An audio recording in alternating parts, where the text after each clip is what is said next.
palco, preceduto da quel grande e numerosissimo gruppo mascherato che abbiamo avuto modo di apprezzare sera precedenti. Il gruppo è un tutt'uno del carro. Intanto il gruppo qui pronto alle mie spalle, se deve effettuare la passerella è il tempo che lo faccia, perché il carro è ormai all'altezza del palco.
Hanno presentato per voi il carro allegorico SOS.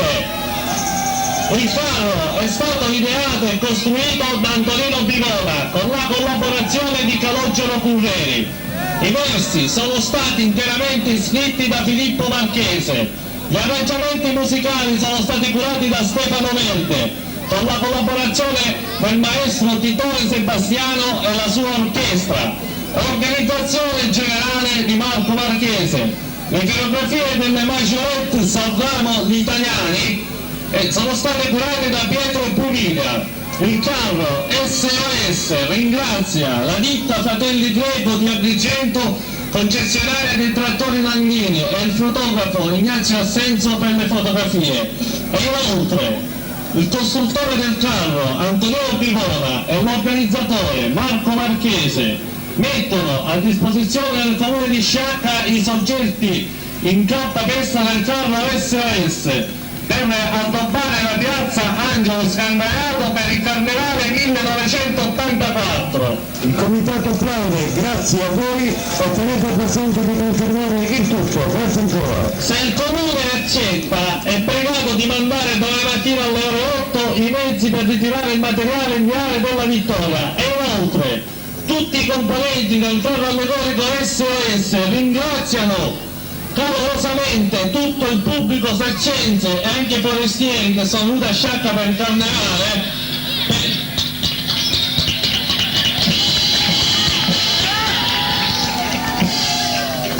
perché come si sono dimostrati calorosi, molto calorosi con noi. E inoltre arrivederci per il prossimo anno 1984.